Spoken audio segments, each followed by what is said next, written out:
Hey guys, we're back in the classroom and wanted to share with you a book that I had finished reading actually a while ago and just totally forgot to share with y'all. It is a YA book, so it's kind of on the bigger side. It's called These Violent Delights by Chloe Gong. And I thought about sharing with you kind of a summary, but then I read the author's note and thought, nah, I'm going to share with you the author's note. And not all of it, just some of it. It says, Shanghai in the 1920s was a vibrant, divided place, and though much has been made up in These Violent Delights, the atmosphere is as true to history as I could possibly capture. This was a time of political turmoil, of factionalism, nationalist against communist, and the whole city on a tight string that was only moments away from snapping. Though there was no blood feud, Shanghai really was split among foreigners who gained control through unfair treaty terms after China's loss in the Opium Wars. The French had a hold of the French concessions. The British, Japanese, and Americans were in the international settlement, and all the injustices that Juliet mentions are pulled right from the history books. Foreigners built parks and demanded the Chinese keep out. They poured funds into the city, and though China was never formally a colony, that was precisely what was going on in Shanghai, segment after segment being colonized. So Shanghai grew lawless in the climate, and yes, it really was ruled by gangsters, because each foreign territory was controlled by a country in charge. There were different laws operating in different parts of Shanghai.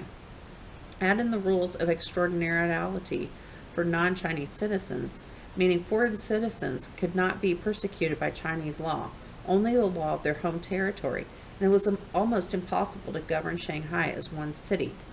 While the Scarlet Gang did not exist, the Scarlets are based on the very real Green Gang, who were said to have involvement with any crime that occurred in the city. They were unofficially a governed force, and one of the major gangsters, think some of Lord Kai's stature, was also working as a detective in the French concession police. The White Flowers did not exist either, but in this decade, the Russian population in Shanghai had grown large enough to constitute a huge portion of civilians. Shanghai was a free port, so those fleeing the Russian Civil War could easily enter the city, not needing visas or work permits. They were treated terribly by the Western Europeans and worked the smaller jobs like garbage men or poorly paid jobs like club dancers. In my reimagining, there is a reason why the Scarlet Gang and the White Flowers are the ones on an equal playing field, grappling for what was left of the city while the foreigners ate it up in big, casual gulps. Then she goes on to give a little bit more history, and she says, what is certain is that there is no monster spreading a contagious, throat-tearing epidemic through Shanghai. However, there was hunger and wage depreciation and terrible working conditions, and in real history, that was enough to incite hundreds of strikes involving hundreds of thousands of workers in 1926 alone.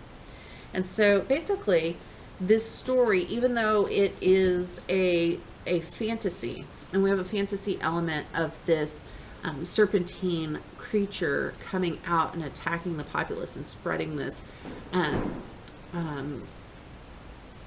illness that causes people to rip out their own throats.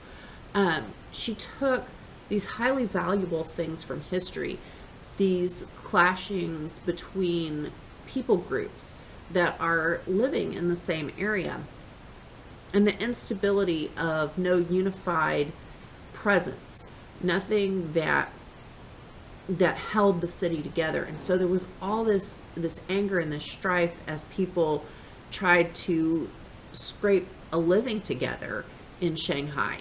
And could you imagine, like, Shanghai is in China, and being a Chinese national, and you're treated less, and there's no laws to protect you, and then there's these people who invade your space, and they come in and they say, I can take whatever I want because I'm, pick any country, American, European, whatever. And it just was, it was a rough period in history for Shanghai. And so I love how she took this moment in history and brought it forward for the reader and for us as readers to kind of see what could possibly happen if people aren't united. Okay? Great fantasy book. I read the whole thing, anxiously awaiting book 2 because I have to know more about the creature. Like, there's still a lot of story to tell there. So, These Violent Delights by Chloe Gong. It will be in our classroom library, ready for checkout. It is YA, so just know there's some violence and stuff like that. But great, great read.